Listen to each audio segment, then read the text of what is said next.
Hello, everyone, and welcome to Theologaming. It's our podcast this week, and with me here today is Adam. Alphabetical.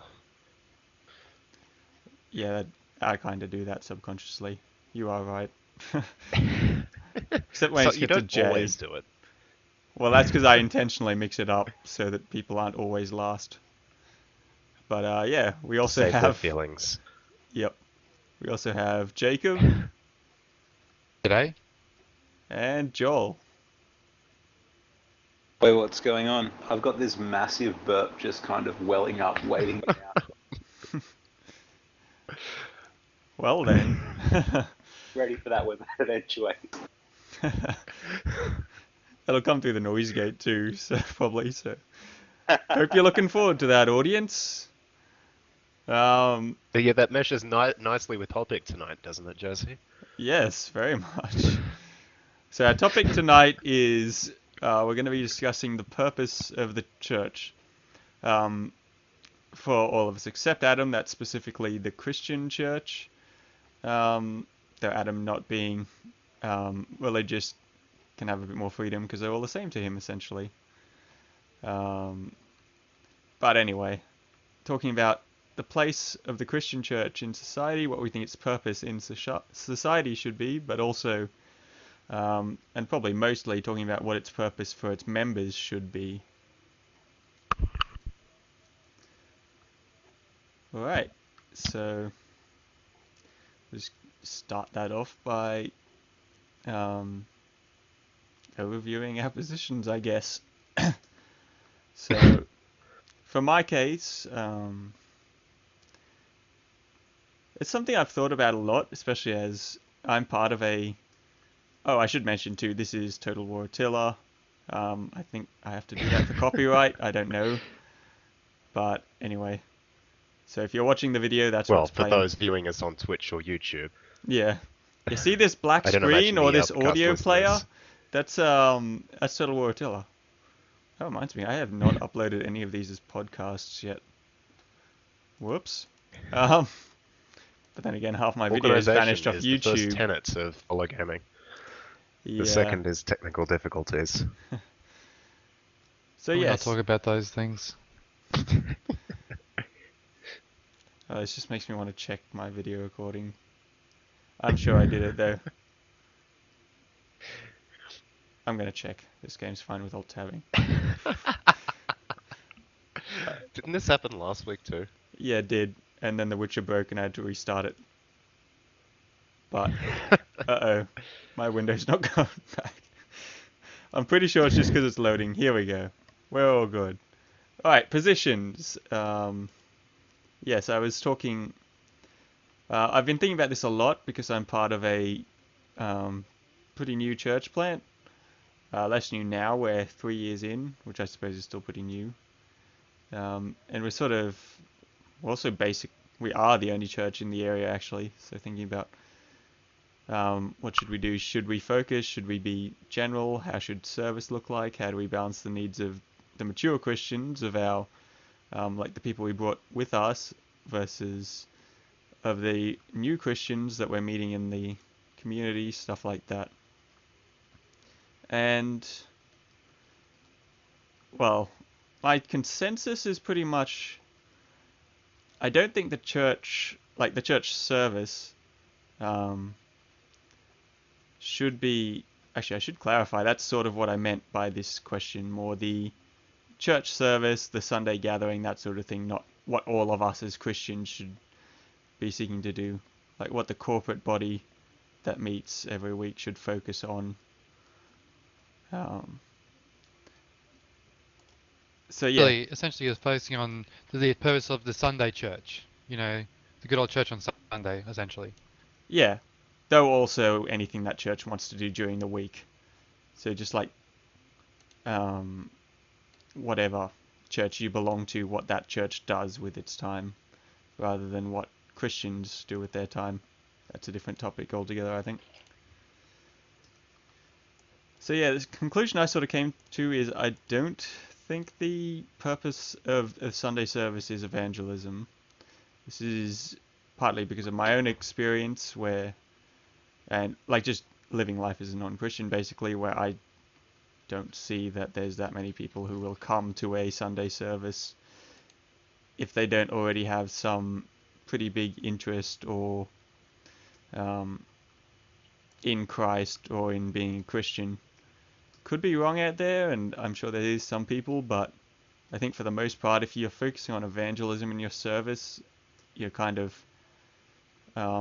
wasting time for people who aren't there. I think it should, in large part, be about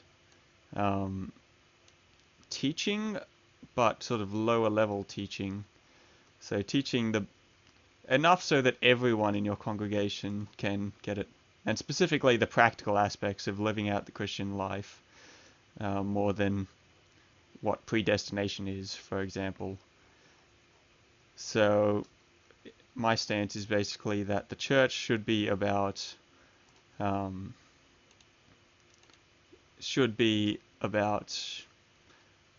teaching people the basics of how to live out their faith, essentially.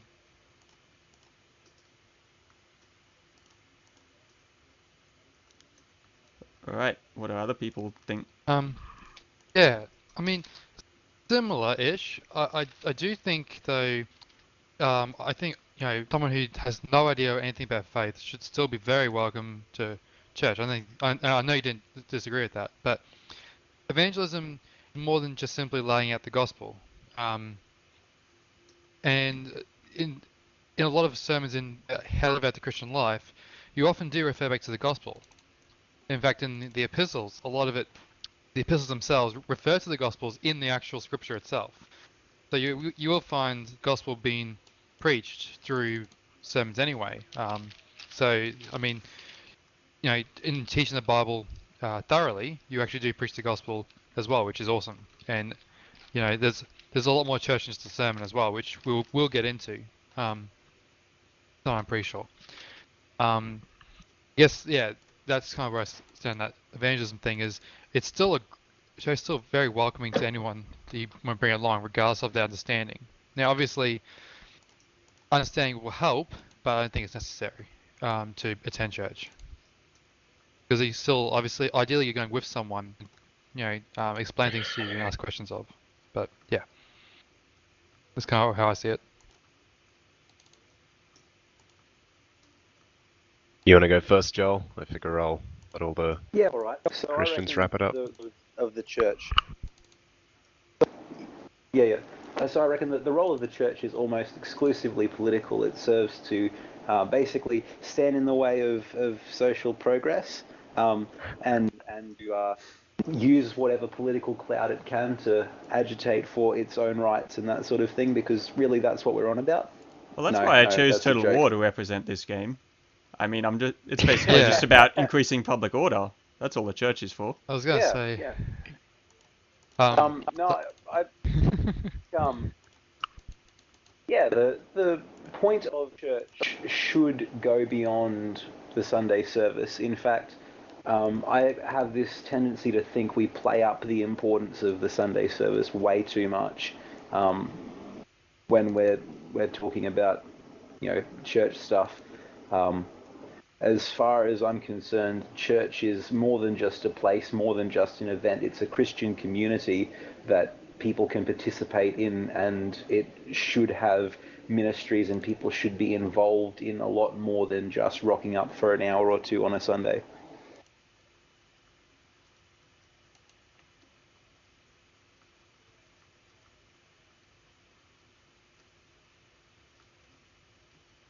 So, is that your position then, Joel? Shall I? That's some vague rendition of it anyway. Go for your life. I shall give the outsider position of, I guess, a lifelong atheist. I can't really speak much for the religious or scripture or spiritual elements of it, or I guess from the perspective of inside a church. From someone on the outside, I guess, always, admired like churches, I guess, for the sense of community that they foster, and I guess the sense of helping people in times of need.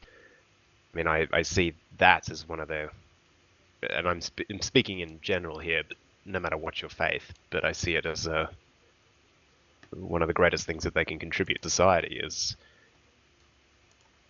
giving people a place to feel where they can belong somewhere. They can contribute something to help those less fortunate than themselves, and um, I guess that's about my position on it.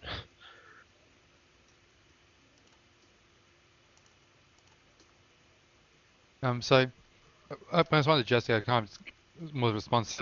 My actual main view of the church is they have God's church, His people worldwide, and the individual congregations of that church, and a big person that like actually it is fellowship, being together, worshiping God together, glorifying Him. That's kind of where we use glorifying. And it's like my favorite part of church. Some of my favorite parts of church is actually not necessarily on Sunday. The life group I'm part of on Wednesday nights, which is a community, where in a smaller context, reading the Bible together and actually sharing people's lives together. We call it life group because we do life together. So it's not just an information download. We actually share problems and good things, prayers and thanks, all manner of things. But also the community, even socially. I mean, as well, that not just from a social point of view, but actually as a genuine friendship sort of things. Like you might people who might be struggling with things or just want to hang out, and you can through this thing called church. And I think that's an awesome way of growing, not just as friends, but also as Christians, knowing God. So that's kind of like my overall view of church, and helping people in the community is a huge part of that too. Again, that's something we also do together, fellowship with one another.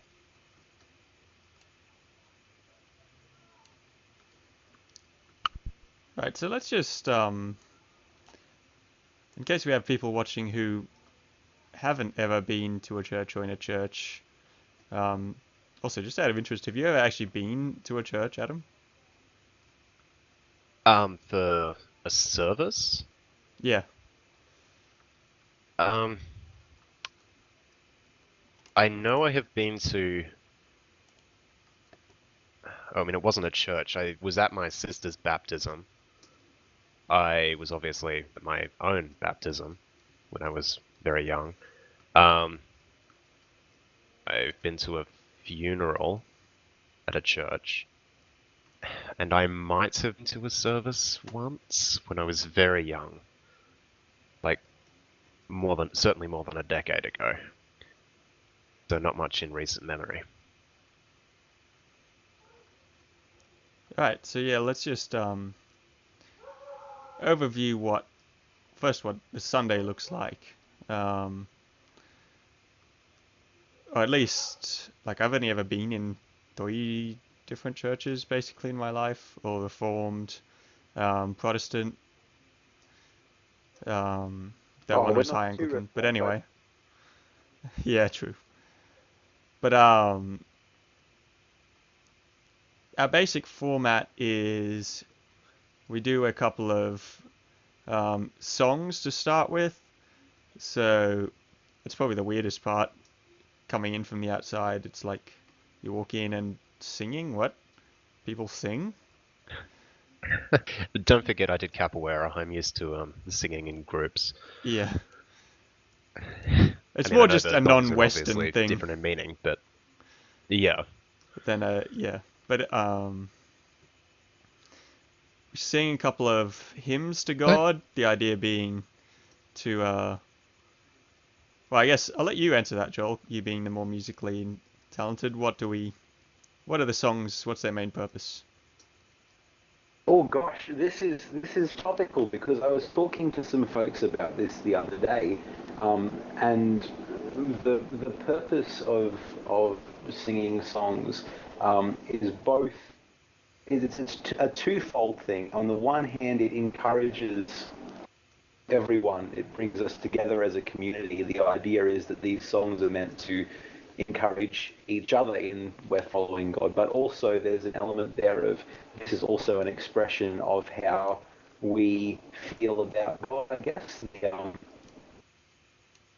and recognizing, through songs, talk You're about the breaking up really communicating. bad at the moment.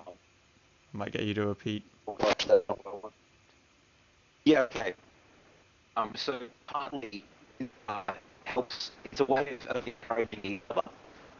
So the things that we're singing, just the act of singing as a congregation, it brings people together. It strengthens that sense of unity, I guess. Um, and in terms of what we're actually singing, it's encouraging stuff about this, what we believe, and it also is a way of praising God and thanking Him for what He's done. And song and music is a really powerful and emotional way, I guess, of expressing that stuff. And yeah, that's the purpose of it, I guess, in a nutshell. Yep. So I'll just repeat because, in case anyone couldn't hear that, it's sort of a twofold purpose in that one is a sense of community and bringing all the people of the church together, but also there's a purpose in praising God through the songs that we do. And I think we see a lot of that too in the other thing about standing, at least in all the churches I've been singing in the churches I've been, is that it's done standing by both the participants and often the band where they can. So I think that's representing that same idea of one, everyone is a part of this same worship that we're doing. Everyone, the band and the people of the church are User in your equally. channel timed out. I assume that was Joel vanishing. Yeah, wasn't me. Cool. Well, But yeah, it's about. He'll be back in a minute. It's User about was moved to your channel. the all being a part of what we're doing, singing to God, band and people. It's not going to a concert. It's you're all together praising God, and there's also an element there of respect and unity. So it's sort of like a national anthem in that regards. Like you stand to sing the national anthem because you're all in it together, and you're showing respect to the country and the act that you're a part of. the other thing I find interesting is about singing is that, um, I'm a terrible singer, and I'm really not good. I play the clarinet because I don't have to sing. But it's actually like when you sing in church, though, it's not about the musicality necessarily as being the primary thing, although the church I go to has awesome musicians. It's about just being God honestly, and it doesn't matter if you can or can't sing. It's actually about your heart and about what it means, so what the words you're saying are. And I think that's really important.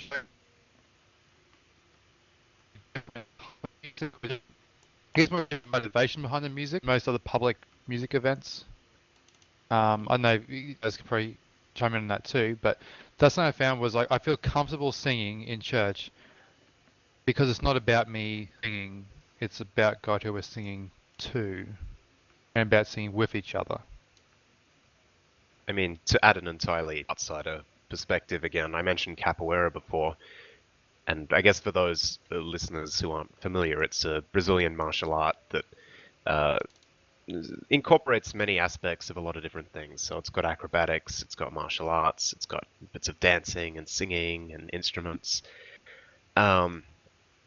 And I guess, well, it's what you were saying, Jay-Z, the singing at capoeira is, it's about, I guess, the energy that you're putting into it. Because everyone's singing at once and people are capoeira. And so it's about, the general energy and vibe of things. And it's not about you as the individual. It's about, I guess, everything together. I mean, prior to starting capoeira, I wouldn't have even thought about, standing up and being able to sing in front of other people. But it's something I ended up doing for a good 6 years or so. So do the songs, I guess, are they simple songs such that I guess kids can pick them up, or do they tend to be more complex? I generally don't have much context for this. Bit of both. None of them are super complicated. None of them have like crazy high notes or anything like that.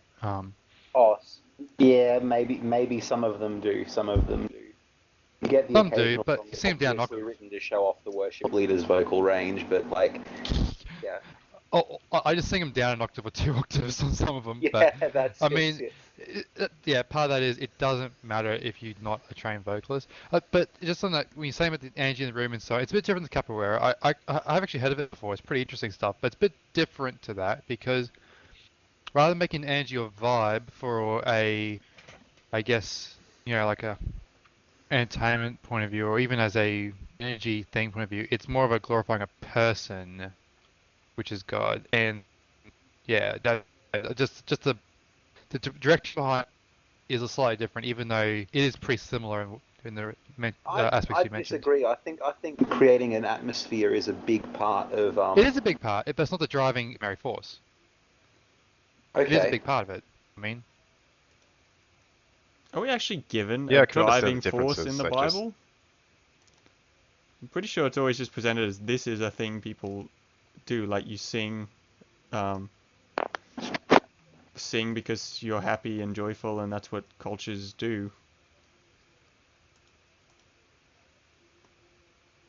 I find more motivated to sing when it's about God than about other stuff. I generally don't sing when I'm happy about other stuff, and I can be downright ecstatic. I can tell you now about other things, but I do not sing.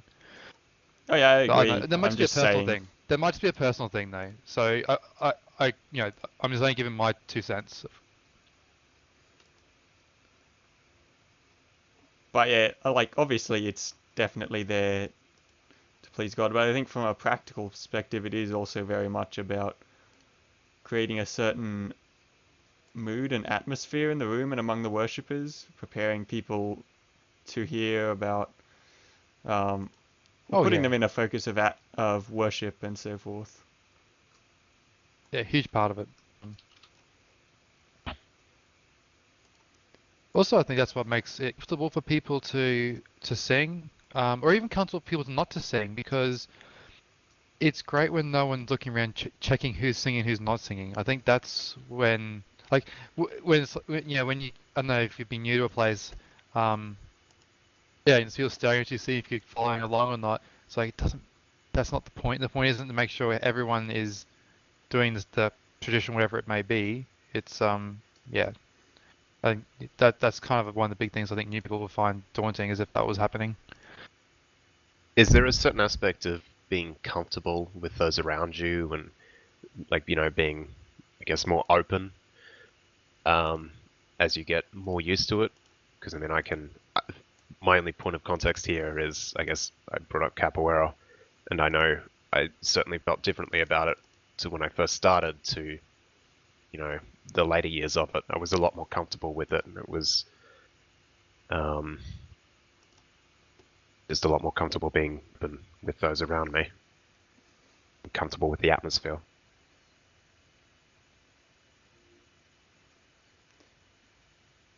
I didn't really notice it, to be honest, because like obviously I came from no singing ever to churches sing. Though I had good people, like I started going to church with some good people, and they told me, yeah, you don't have to, just sort of sit and listen for a while if you feel comfortable, sing. Um, but a lot of it, like for me at least, I'd agree with Jacob's position in that it's more about the purpose behind the singing that makes you comfortable. It's not like, it's not even just energy. It's we're doing this um, for a God that we love, sort of idea. It's not for people around us. The other people around us ultimately don't really matter in it. Apart from that sense of community, it's not like you're even trying to be God, Or really. this is a debatable thing. You're not doing it to impress the people around you, but the corporate aspect of the singing is very much as I think it's at least as much for the benefit of everybody there as it is for directly honoring God.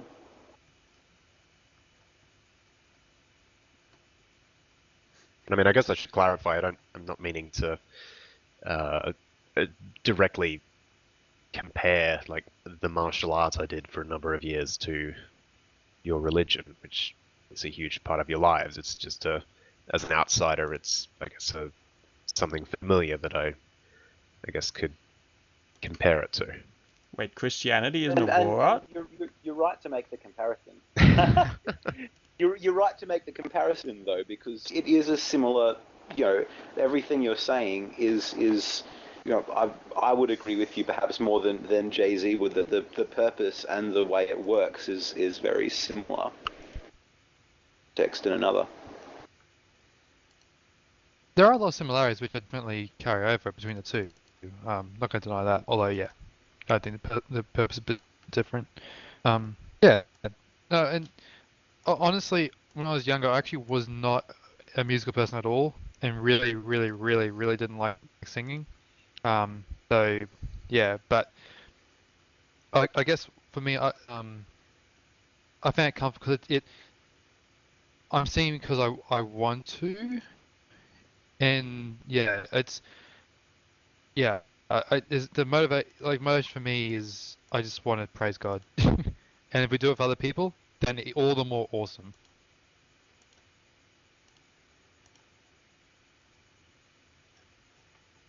Alright, so that's the very first thing we do in a church. Now, brief explanation about what churches do. We pretty much changed topic there. What- But hey, You didn't expect that to go for that long, Jesse? I don't really care. I'm just commenting on it. We didn't even touch on the fact that if you use instruments in your music, that is like sinful. Well, yeah, I mean, we only invented instruments 100 years ago. Wait, Yeah, what? yeah, well, Nah, As it's a okay. clarinetist, Just don't use this is bad. drums or guitar. no, even the organ was a mistake. If you go back to the early church, they never used instruments in their worship. So King David using a harp, this is a bad thing? Yeah, but that's Old Testament. We're not under the law, we're under grace, which means that we're not allowed to use musical instruments anymore. This is in Joel 10 of chapter 5 verse 6. Dude, this is an actual church that I love, but this one thing they get so hung up on, it's questionable. Well, that's something I actually asked myself, and is if as I play the clarinet, am I actually worshiping because I'm not singing the words? And then there's a question I had to myself when I was a lot younger. Okay, I don't still have this question, so Because But yes, worship is only when you say things. That's right. yeah, and that actually was a helpful question I asked myself that actually helped me realize that worship is more than just music as well. It's actually everything you do in our lives and so on and so on. Another topic, but music is actually and the questions I had about music actually helped me answer it. So that's cool. So just a quick note on what we were doing before. We'll often joke around and horribly misuse Bible verses like that. That's like, don't use that as a guide on how to use your Bible. We are deliberately trolling and messing around. Just want to get that disclaimer out there. Speak for yourself, Jesse, like I'm dead serious.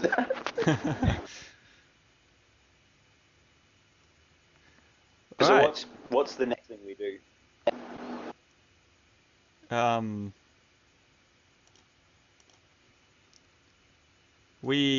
Sorry, just got declared war on. It was weird. Um, That doesn't happen. Like, that's not the next thing you do. every after week singing, at is it? church, Oh, it's just I don't war, know. war, I don't war. know. Like, church conflict is a thing. It's yeah. You say Not the that Crusades, jokingly, but please. actually it's a huge issue. Can we please not do the Crusades again? That wasn't fun. Yeah. So the Also next thing we unbiblical. do is we prepare for our next crusade. It's getting harder to find good targets, but it's okay. They're still out there.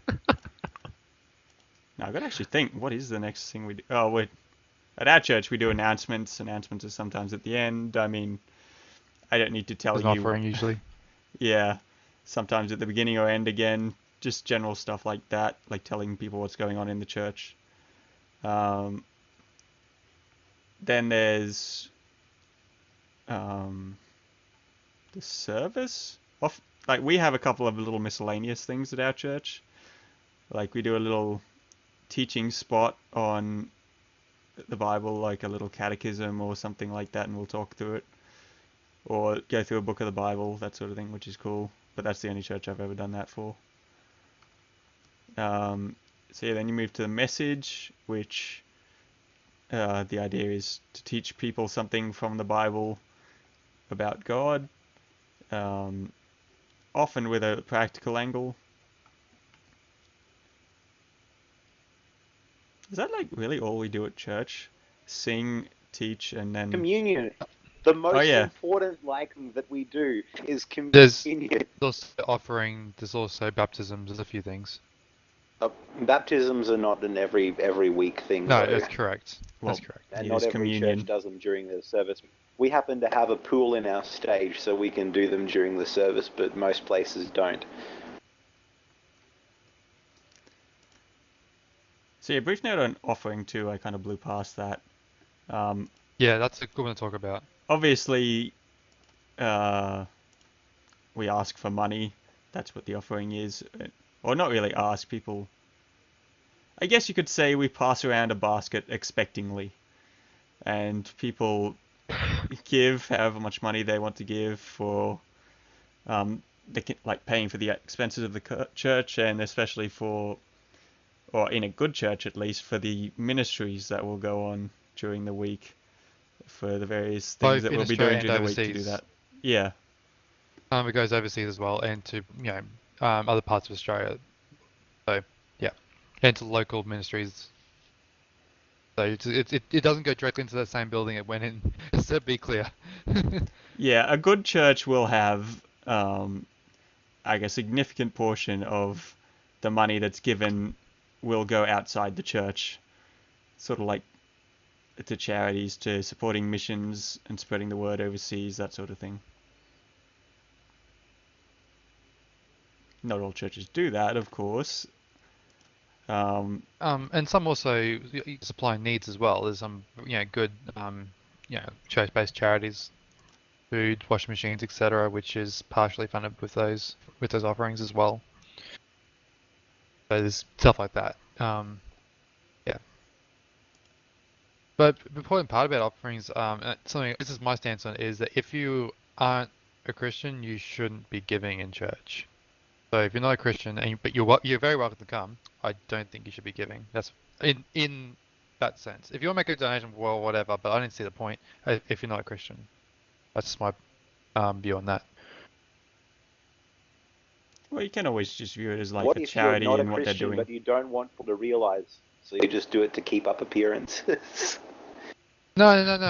As in like, I don't want people to be pressured into giving if they don't believe. You know what I mean? I think the reason we give is as a sign of our relationship to God.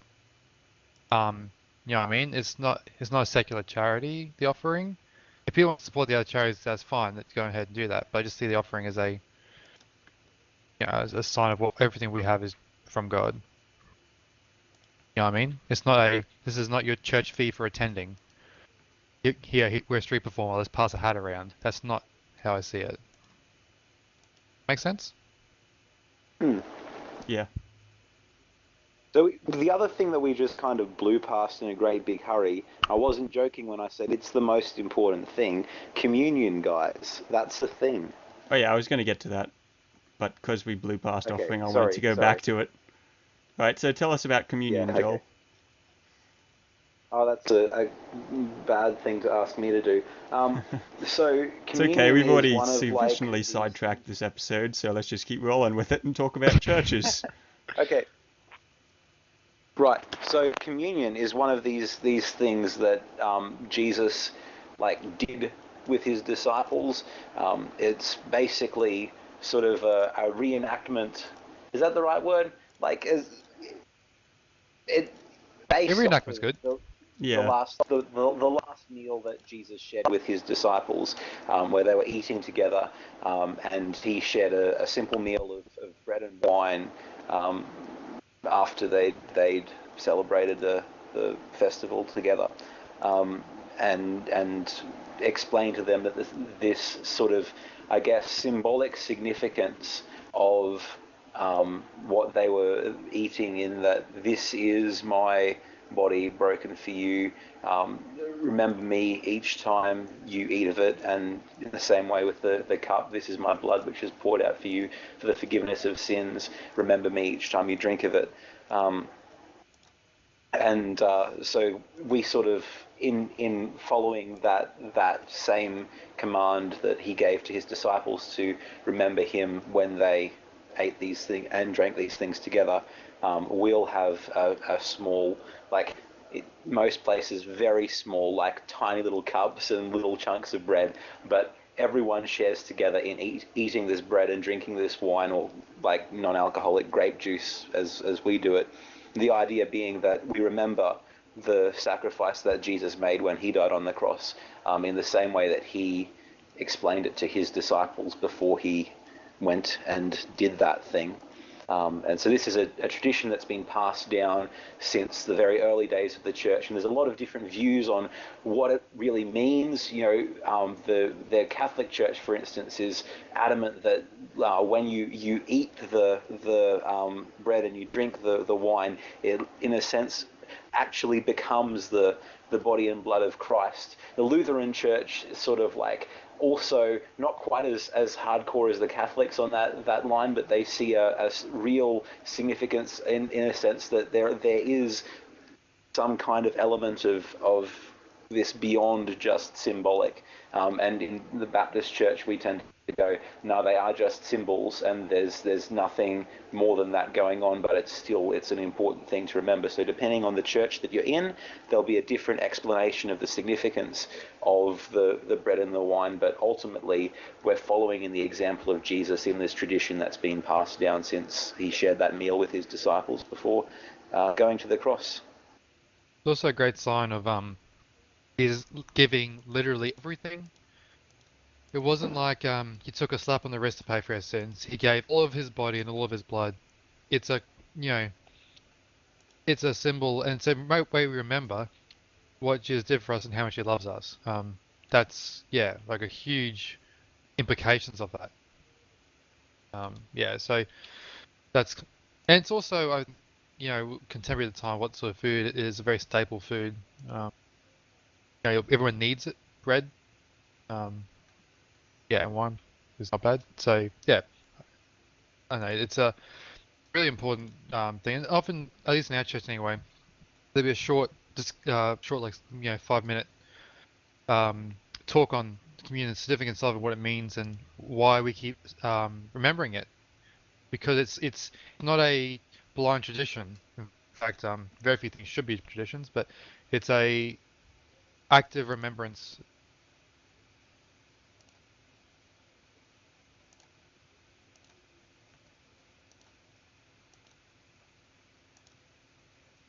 Did you finish or did I cut out? No, I'm finished. Cool. It was very sudden. Yeah. Alright, so these things all happen during the service, and then at the end of the service, in what I'll often say is the most important part of the service, is everyone meets together. Well, it's basically a big hangout time at the end. All the people of the church get together, talk about what's going on, hopefully more than superficially, and just be a part of each other's lives. So that sense of that community sort of being allowed to be a community and really be a important part of each other's lives. And the reason I say that's the most important is because like obviously what you do during the service is all important, and I guess part of it's because I'm not really a singing emotion sort of guy, so worship isn't too much for me, but that sort of counts under this too, in that this is you putting into practice like the principles that Christ gave us. This is fellowship, this is looking out for each other, this is caring for people. This isn't just sitting there and getting something for yourself in learning. It's about, I guess socializing is also that anyway. But anyway, I'll stop countermanding my own points. It's about putting back and being a part of other people's lives and actually doing something for those around you. living out Christ as opposed to just taking in Christ, which is important, don't get me wrong,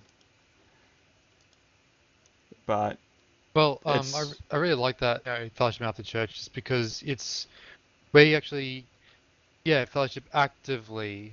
So you don't necessarily get to chat to people much during the church service to next to you. But you actually get to hear about people's lives, how they're going. And interesting thing about just the idea of that after time isn't to get things out. Like, the aim of it isn't to get counseling or to get stuff out. It's actually what you're giving, and in the turn you actually receive. You know what I mean? Like, it's both. But um, the reason I think it's not a good thing for Christians to continually skip church a lot is that you miss out on not just receiving fellowship, but actually giving it, which is, a nice thing to do for your Christian brothers and sisters. Actually commanded a bit. So is this structured, or is it kind of everyone just gets up Nah, at just the some end and food, talks to each other? yeah, just food and hangout. That's really what it is. like Okay. it's scheduled, Pretty great. but it's not structured. Apart from the fact that Okay. a lot of churches will provide food and coffee and stuff like that.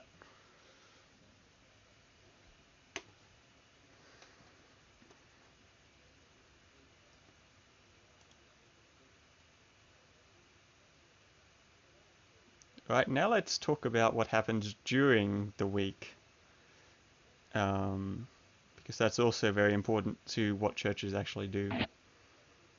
Obviously, this will vary a lot between churches, but there's a couple of general categories we can talk about. So one thing that I think every church does, or at least nearly every church, is a sort of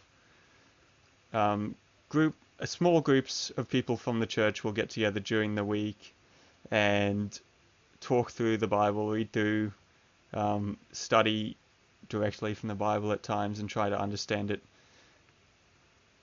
Basically a small group meeting to, part of it is also the fellowship that we just talked about, but also specifically for worshipping and learning about God in a more individual manner, I suppose.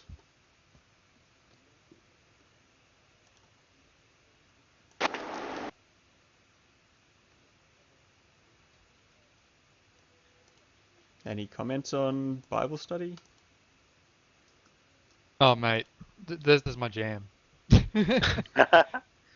Like I enjoy all aspects of church. Um, I am really passionate about life groups and Bible study groups.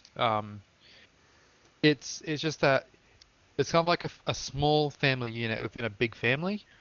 Um, and just be able to read the word together, ask serious questions, and actually share very personal things is something that I think a lot of Christians take for granted. Not that you have to be a Christian to share personal things. Absolutely not. But it's like every week, you can share things with friends. You can say, "Look, I'm struggling with this, or this went well. How can I help you with what you're struggling with, or what?" Like very much an encouraged family thing that isn't necessarily your biological family. Um, I think that's pretty awesome. And yeah, I don't know how I would feel if I didn't have that.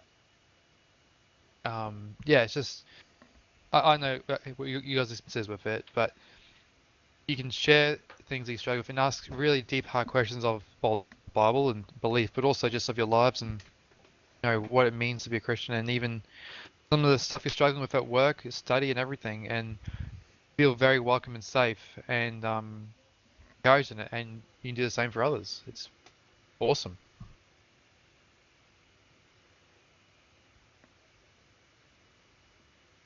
You guys?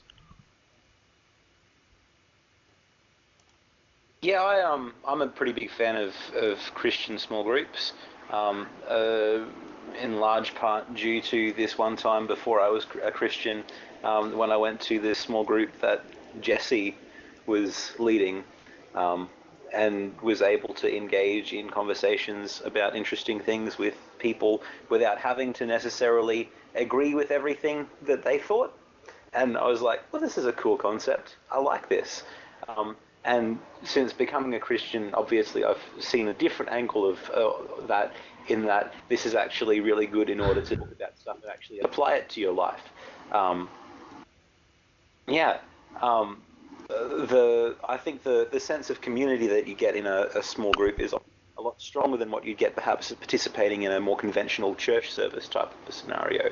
And you have the opportunity to actually ask questions and have dialogue instead of just being told by one person, what they reckon good ideas are. I mean, not knocking one person telling you good ideas, because there's a place for that. But I personally get a lot more out of the opportunity to dialogue and to actually ask questions and to challenge people on things and to be challenged on things, than out of just learning. I mean, like, principles of teaching stuff says monologue is a really bad way of conveying information, and people like actually learn a lot more if they're able to like engage with things themselves and have discussions and participate in activities and that sort of thing. Small groups create a setting for that to take place, and so it's a good way to actually learn stuff and apply it beyond just hearing a sermon on a Sunday. There's also the element of that you kind of touched on, I guess, Jesse, and that not Jesse, flipping Jay-Z names. They're all J's. Yeah, it's a really, you said alphabet at the start of the thing, and like, okay, we've got A and 3 J's, there we go. Yeah, I digress. Jay-Z made the point before about, it gives you the opportunity to actually connect with people on I guess, a more personal level than you might have the opportunity to at other things. And so you're actually like praying for each other and, finding out where each other are at with the intention of, being able to support one another more effectively. It's a safe environment where you can actually open up to people about what you're going through and know that, okay, people aren't going to judge me, they're just going to, journey with me. It's a really good thing from that perspective. And yeah, it's just, it is the way to do Christian life.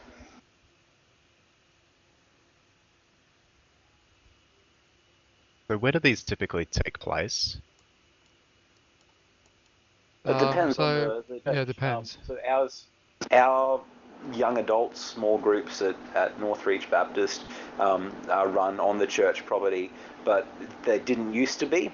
Most times, most churches, I think, will have their small groups meeting in the homes of people who've decided that they want to host this group, and although it'll come under the umbrella of the church, and they might be sort of like, there's some degree of not necessarily control, but oversight, I guess, on the part of the church of the small groups that are meeting with people from the congregation. But yeah, it's usually the whole idea is that it's a relaxed and informal setting.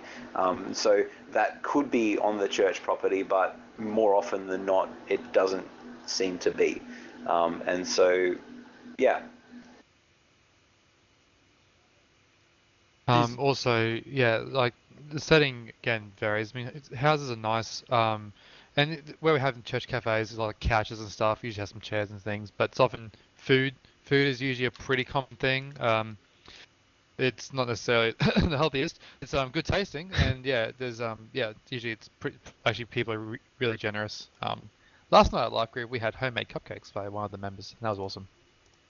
Oh my goodness, I wish I was at a thing, I couldn't come. I Yeah, you regret missed not out coming. cupcakes. Yep. Yeah, mate. So struggle.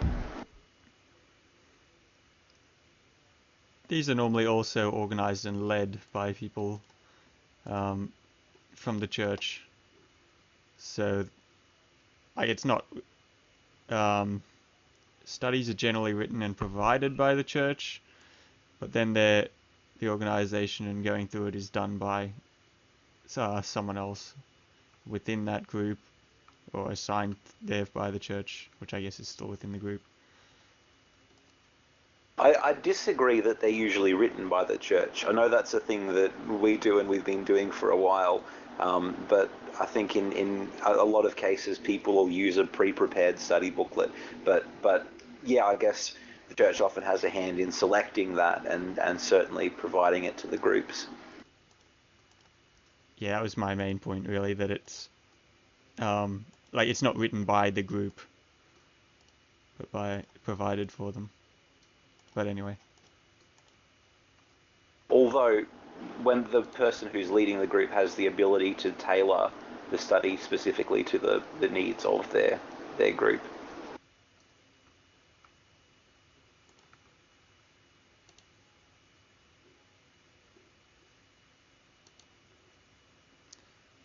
The other thing that hopefully happens during the week is some form of, like this normally isn't every week, but some form of activity out in the community done by various sort of subgroups or ministries within the church, either for telling more people about in the community about God, for doing essentially charity work. It's often things like visiting like elderly homes, or doing manual work in the community, or chaplains for schools are normally volunteers from a church. So for most churches you'll also have something like that happens during the week, that ideally you also have each member involved in one of those as well.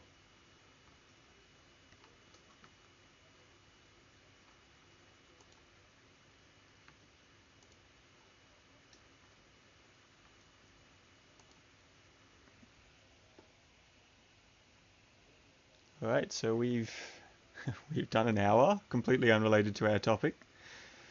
That's new. It was cool though, so I let it keep going. Do we want to discuss further what we think the place of the church should be in society?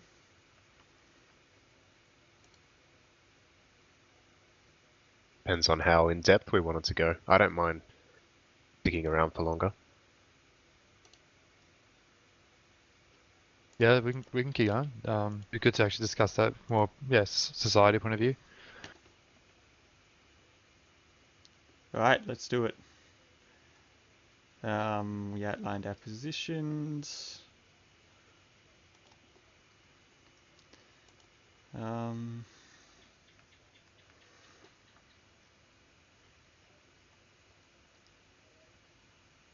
Sorry, a bit distracted. I'm about to completely die in my campaign. I'm trying to work out how to get out of it. Just to clarify, you mean in the video game, yes? Yes. If you are watching the video, you will know it is bad. Yeah, I saw rioting. Rebellion. You saw me getting stomped on by the two largest empires in the world that both decided to fight me at once. As well as everything getting lost, and me no longer having the troops to fight anything off, because I'm bankrupt and starving. So yeah. But anyway, place of the church in society.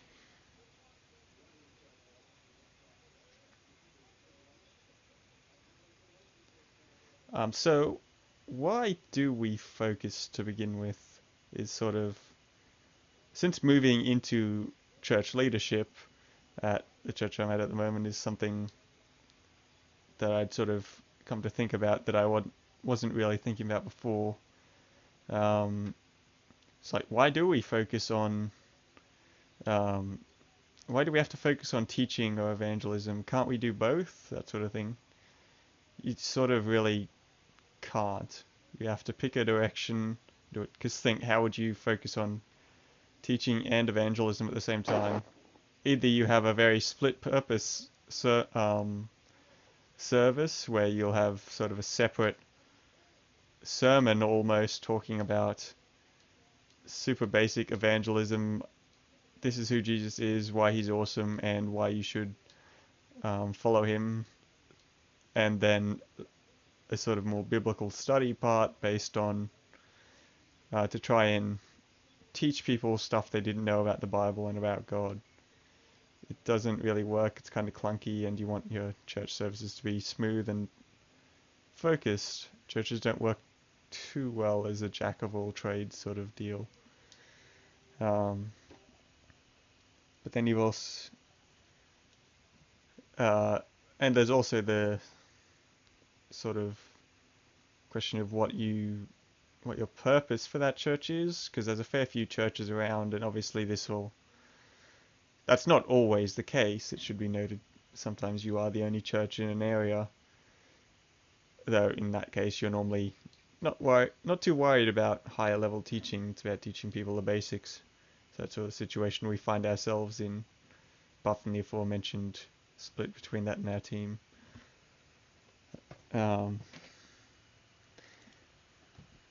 So you just sort of end up having to, really have to pick, or at least the leadership really has to pick what it wants to do, what it wants to focus on, and often even what sort of people are you going to focus on for your church. Because, as I'm sure those of you who've done a modern English thing at class at school know, you want a target audience whenever you're preparing something, because the way you write and speak and just the general shape you'll make something, you want to shape it to the people you're speaking to make it understandable and relatable to them. So you sort of really have to pick something that you want your church to focus on, to put the limited time you have towards. Do other people have thoughts on why you have to or don't have to focus?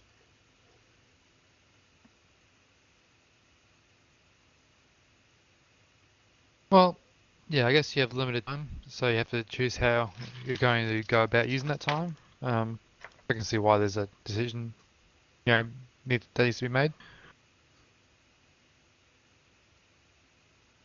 I think it really depends on your congregation and, I guess, your social context and culture, the church.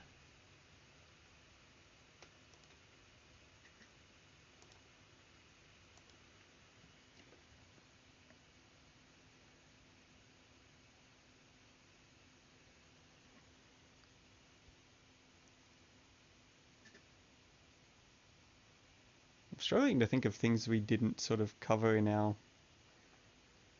intro positions, at least briefly. Do people have things they want to expand on from what they think is important?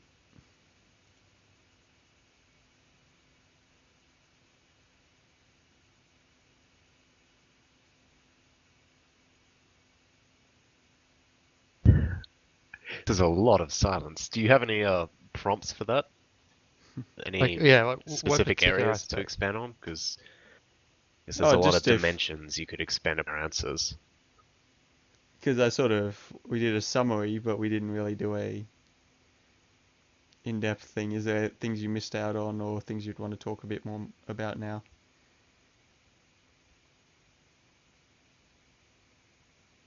I mean, I think I did a reasonable summary, I guess, of my position, and I've just been content listening to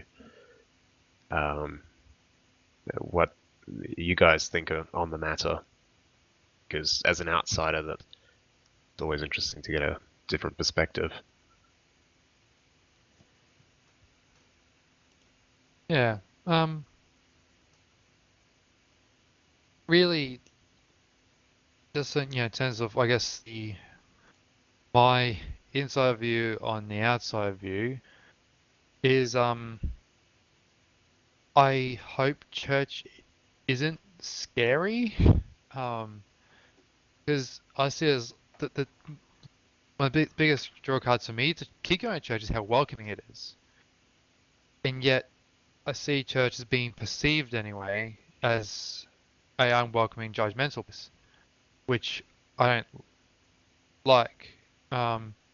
because, well, I'm not saying that doesn't occur. Don't get me wrong. What I mean is it shouldn't occur. It shouldn't be an unwelcoming place. But sadly, in many cases, it can be, and sometimes, um, subtly, when you know what I mean, like there are some things that we as individuals might say after service, for example, may um, alienate someone that unhelpfully, but also unintentionally, and that's sort of stuff that I think as a Christian I be very mindful of.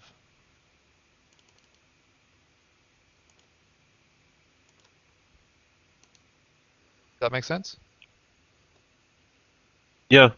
Is this a case of a vocal minority in that you might have a church that is a bit more vocal in the public, and that, I guess, colours people's impressions of all churches if they It, haven't really attended much themselves? I mean, it can. The media is very much in love with that. With Boro.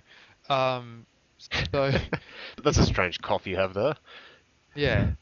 So yes, that is I think a perception that's out there. I don't think it's as accurate as the media portrays though. That said, every church has its parts. Like, I wouldn't. Sadly, it's less of a minority and more of at least a third to a half of the people in a church. Um, Well, I don't want to talk Not always proportions at all, being, but I mean, yeah, yeah. but not always being quite so, like sometimes well-meaning, but also being judgmental, or sometimes they are not well-meaning and just don't like outsiders and want their little church bubble to stay how it is. All manner of reasons. But they can make people feel wronged. Sometimes it's just what people want to do with their lives doesn't agree with church teaching, and they can't have both. There's all manner of reasons, and it often just takes one negative experience for people to basically um, stay away and become really negative on church. And sometimes it is really serious issues like the child molestation things that have happened with many churches. It's a terrible thing that was covered up terribly for many years, and obviously that's a pretty legitimate complaint. Um, Also, not a Christian thing in any way, shape, or form, in any doctrine of any Bible of anything like that. no. It's just wrong, outright wrong. And those who use their position in the church to do such things will face a very hefty punishment for it one day. Um, but anyway, main point being, there is often fairly good reasons people sort of start thinking about this as church, but often it does get blown out of proportion. Word of mouth spreads, or someone will know someone who had a negative experience, and so they won't go back. That sort of thing.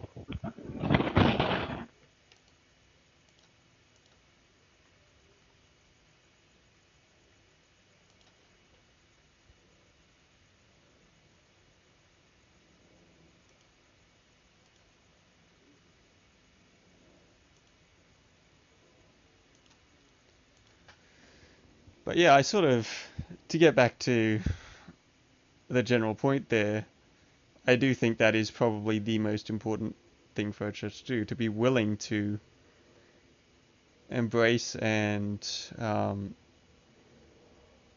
educate in many ways newcomers to the church, people who are new to Christianity, to believing, to not immediately alienate people because um, they haven't got their lives all sorted yet, or they haven't learnt, or even if they just haven't learnt the um, sort of rituals and other things that we often have as a church or pick up during Christian life that we keep together.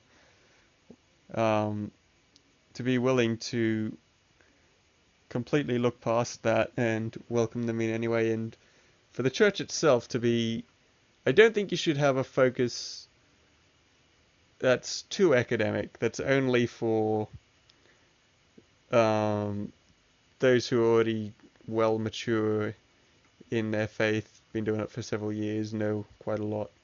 I think if you're doing that, then you're not really like in many ways our primary purpose on earth is to help everyone. Well, I don't want to say that because that's a whole different argument.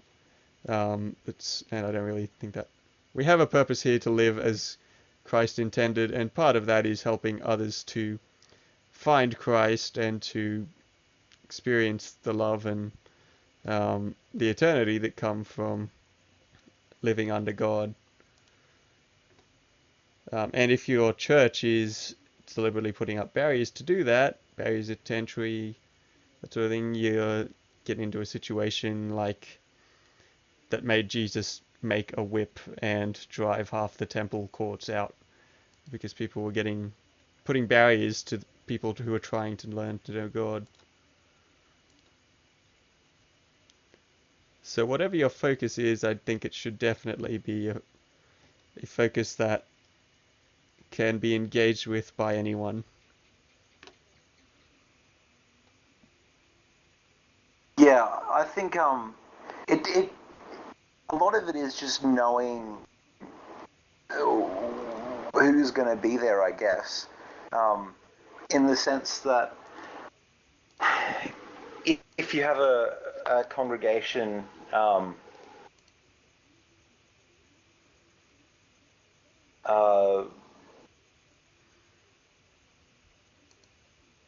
that will benefit from perhaps a more academic or in-depth approach, then it could be appropriate to take that.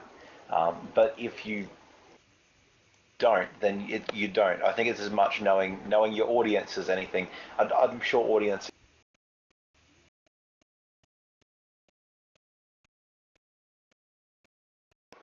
being aware of where the people you're speaking to are at, I guess. You know, you want it to be accessible to everybody, and if something more academic is going to be accessible to everybody, then great, go that route. But if it's not, then don't. Just be aware, I guess.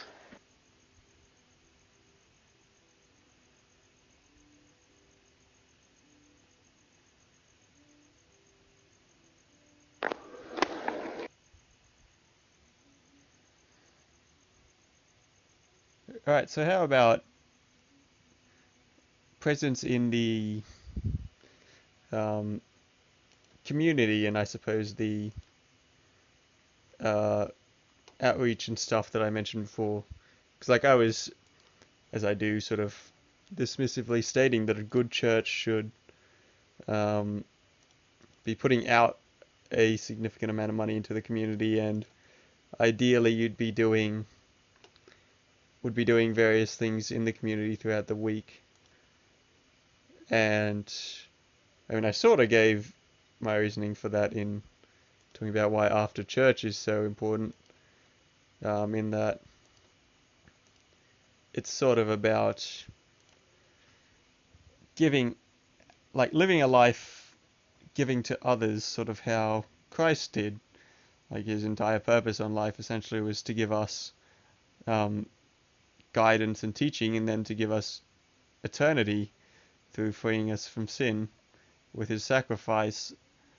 And to like really simplify it down, our life should also similarly be about giving ourselves to others like that and to God. Like the two commandments he considered important were um, love the Lord your God with all your heart, strength and soul, and love your neighbor as yourself.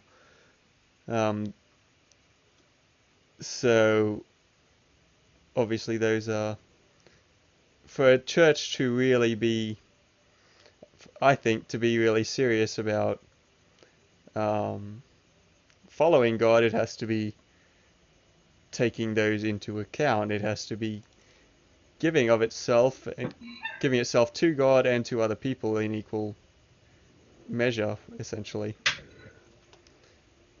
And the main way to do that is through sort of um, well, you get some of it in community, but you also want to be doing outreach to those who aren't part of the Christian community, helping them to come to know God, and because all men are loved by God, so we should love all men, sort of idea. Should the purpose of church outreach be to convince people to become Christians, though, or should it just be showing some love to the community? I think both. Um, so we don't just proselytize people. Part of loving people is wanting to share in that love and hope that we have in Christ. So yeah, the reason we share our faith is like God's pretty awesome. We want other people to know about him too, because he's done awesome stuff for us. So me, I think it's both. I think our focus should be on just doing this stuff because that's how God wanted us to live our lives. Like I know there's people who disagree with this, but I think when we put life down to just evangelism, we're missing out on the fact, like we're basically saying that God created us to tell others about him. And I think that's missing the point, that we were created to have a life. This world isn't the world God intended us to live in. And so there's things we have to do that we wouldn't otherwise have to do, such as try and tell others how good God is and why they should follow him. But there's also a great deal of it that is just living out life how God would want us to live it out. And I think that's the reason we should be doing charity and outreach and looking out for those around us, because that's why God does these things. God cares for the widow and the fatherless. He loves, he loves them not so that they can come to know him, although obviously he wants that too. He loves them because that's who he is, and we should try and become like God in that regard and just try and be doing outreach and charity work and this sort of thing because we love the people that we're doing that for.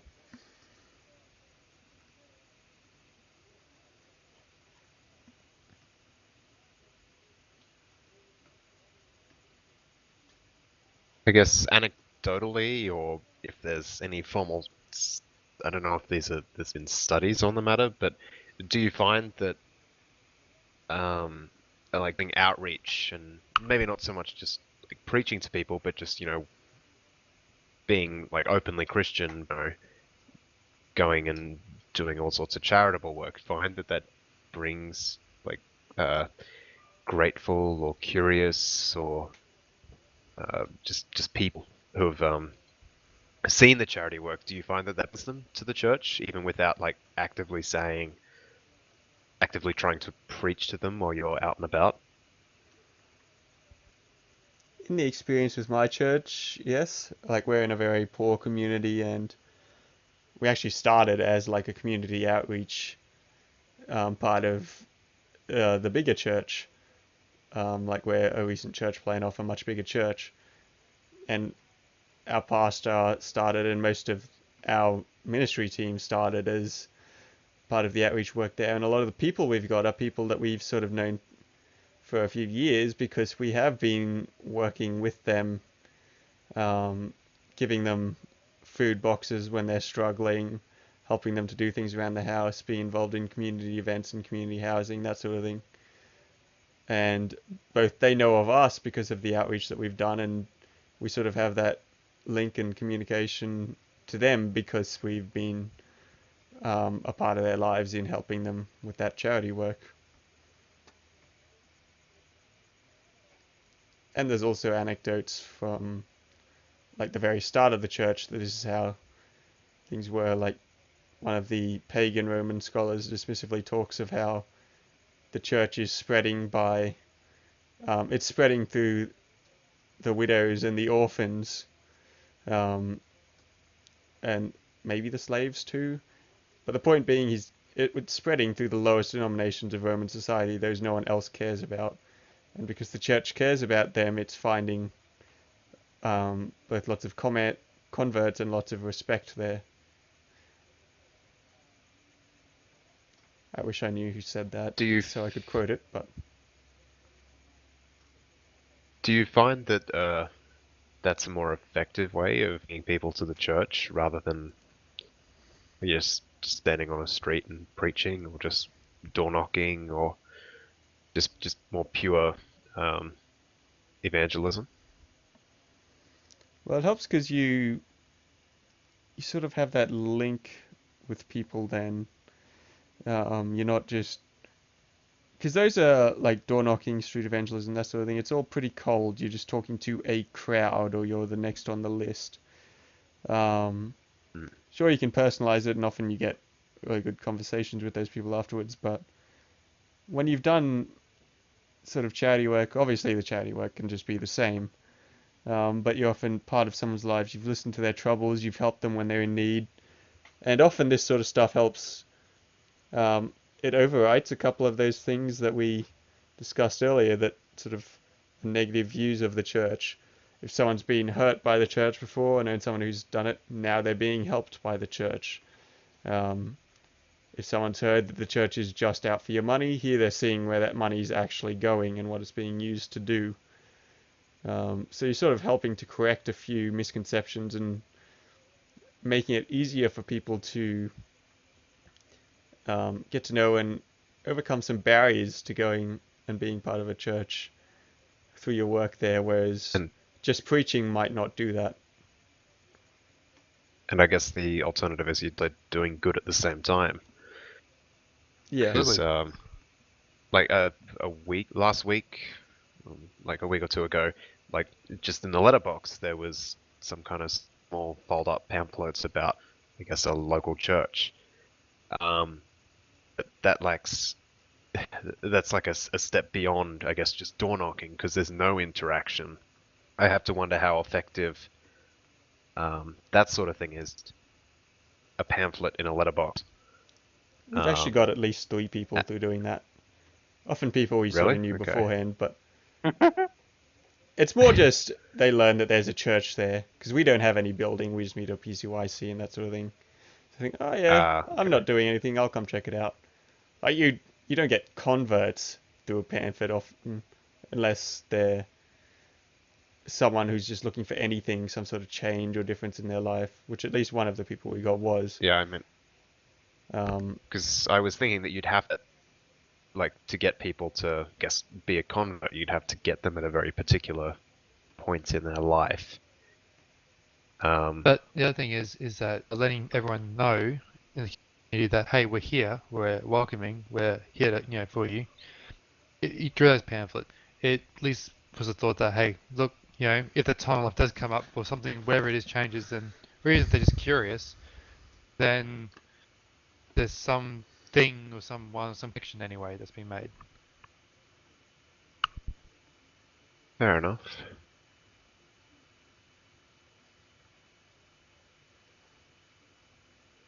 Yeah, I think when it comes to any of this evangelism slash outreach type stuff, point that sort of touched on, but I'm not sure how, I guess, explicitly is made, is that, I mean, sure, you want people to, I guess, understand what it is that gets you so excited about being a part of a church, and you know, hopefully living a life that's shaped by the Bible and by the example of Jesus. But I feel like this idea of like just door knocking or walking up to people on the street, that sort of thing, in addition to, you're not necessarily getting someone at a time when they're receptive to that sort of thing. There's also an element of, you know, that no one's going to. I mean, you can express it with words, but when you actually have show someone through your actions or through a relationship, something like that, that this is something that's more than just a good idea that I'm trying to sell. This is something that actually has made a big change in my life. This is something that actually influences the way that I do things. This is something that actually makes people. Then it makes the whole, I guess, testimony a lot more powerful. Yeah, I'm not sure how well I've articulated that, but yeah, I don't have a lot of time for this idea of, I guess, evangelism when it's just going out and trying to convince someone to come along to church or to start believing in a thing, and you're not doing anything to show them, I guess, why that's worth doing. Also, I have a big issue with the idea of just doing nice things for people in the hope that they'll come along to church or become converted or something like that, because I feel like that's obviously, there's an ulterior motive or something like that there. So just do good stuff for the sake of, like, it's a good thing to do, and it's what Jesus tells us to do, and if God wills it, people will be like, yeah, this is a thing, we should ask questions about this, and if they do, that's great. If they don't, then hey, you still did good stuff for them. I mean, I don't know. Does that seem valid? That's just some thoughts.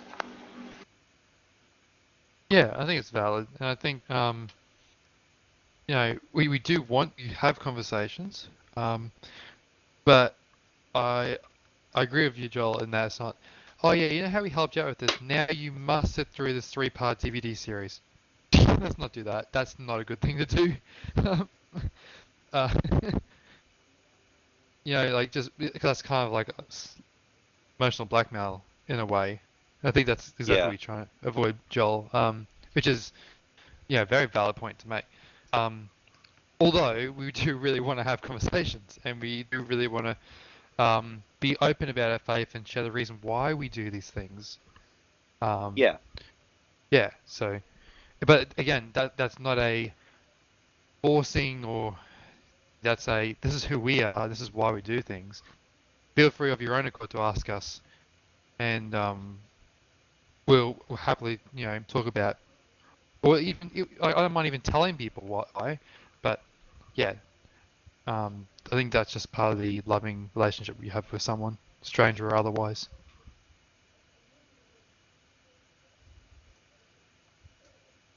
And there is a degree, I think, to which we have to avoid the just, I'll just do good things and eventually that'll make people believe in God. I think there is definitely an aspect to where we do have to tell people about God to a degree, teach them a couple of things about it. Um, so just to sort of balance out our points from before, obviously this is all stuff we should just be doing to do good works, but we do also want to share our faith at the same time. So any opportunities that could arise or that could be made without it being awkward, I think we should also be willing to take those and be bold in taking that.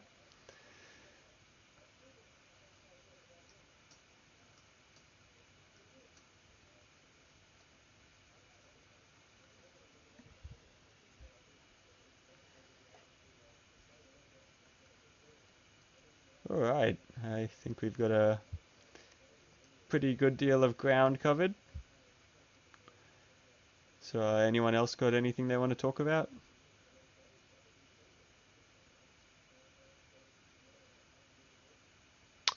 I'm good. Is this the extent of what you wanted to cover with the topic, Jesse? Going into things? Well, I can't think of anything else to sort of Boy, talk about, so. a church-related thing that some people find is weird. If this is like too big of a can of worms to be opening at this stage of the podcast, then feel free to shut it down.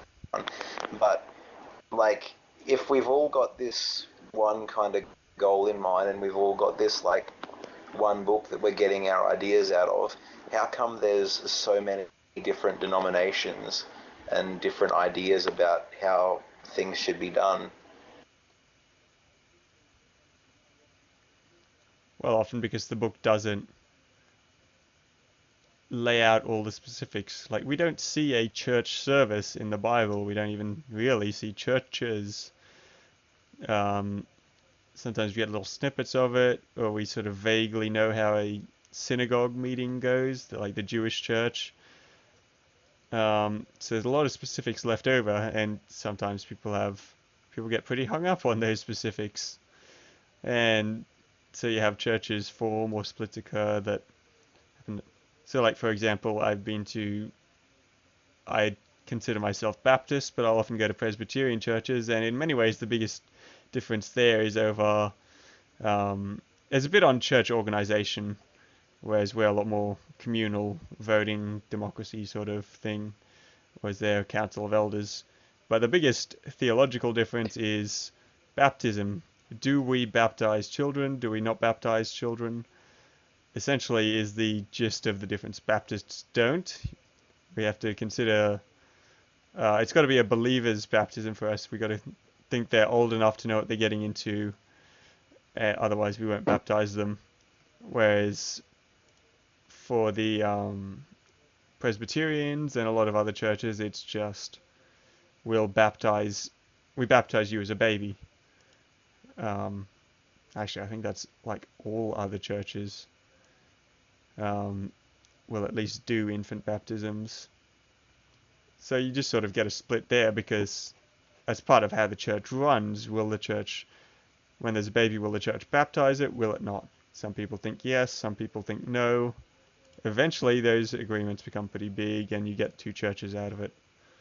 Because that's something the Bible doesn't lay out specifically, like a lot of things when it comes to practice. So do you have a set age for baptism in your church, Jesse? No set age, no, but generally around teenage years is the general practice. It varies a bit depending on people and essentially they've got to be able to articulate properly what our belief is, what baptism means, what they're getting into, and know enough that we can tell that they understand it. So in talking to them about it, we should be getting the idea that they know what they're getting into, is the gist of it. Sometimes that's a bit younger than they're a teenager, sometimes it's a fair bit older. Essentially that they know this is a lifelong commitment to follow Christ and to shape your life after him. Like, we don't take it as just this is part of being a church and calling yourself Christian. We consider that quite separate. This is my public declaration that Christ is my God and my Lord, and my whole life will be devoted to him. I mean, that makes a bit more sense from my perspective, I suppose, having the elements of agency and consent involved. I mentioned earlier that my sister was baptized and that I was baptized. I guess it was, I mean, my parents aren't really believers. It's just, I guess it was the tradition that they, I guess, went with. And I remember when I was younger, I did scouts as a child, and there was like the scout handbook where you keep track of like your progress towards certain badges. There was like a bio section in the front where you'd put, in the event it was lost, you'd put your name down and your address and phone number and stuff. But there was also a section for religion, because I guess in many ways Scouts are sort of a religious organization. But Loosely. as a child, I knew that like I'd been baptized, but I didn't like feel any connection. And I remember thinking like, so does the simple act of that baptism that happened so many years ago that I can't even remember, that I guess was before memory, like, does that inform what I write down, even if I feel no personal connection to it? So I guess the agency aspect I can see it being important. Well, I'm not really a big fan of infant baptism because, yeah, like Jesse already mentioned, big point of it is your public declaration as an adult of what you believe in, and that's kind of what makes it so exciting when someone gets If baptized. baptism is necessary for salvation, then what happens to babies who die if they're not baptized? It's not necessary for salvation. I think that's What does pretty the clear. Bible say that it is? Except for the thief on the Pardon? cross. And Thief on the cross wasn't Oh, baptized. we'll get into like That's a different infant topic. salvation and stuff at some point, but not Yeah. 1.5 hours into an unrelated episode. yeah, okay, sorry. Um, so yeah, denominations.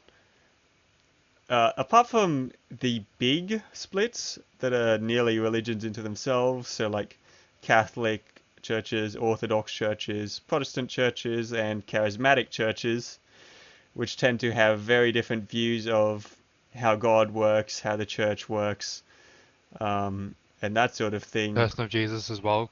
Yeah. So those have pretty big differences between them to the point where often they'll consider each other heretics and have gone to war over it at various points. Um, uh, and we could probably discuss that at some point too. Um, but within those denominations, you also have splits, like Catholics have Jesuits. There's various Orthodox churches, Greek, Russian, Ethiopian, Armenian, all that sort of thing. And obviously Protestants, we went kind of crazy, and we have like a denomination for every slight variation in belief that you can think of, which are often church practice related, as are a lot of these things, and who's in charge of the church, that sort of thing. They're generally practical, barring those big splits that I just mentioned. It's just concerned about how to run a church and what things to do. People couldn't agree, so they just went off and started a church that did their own thing, like did things the way they wanted them. And these grew over time. They became a more rigid idea, and at times lines in the sand were drawn as well.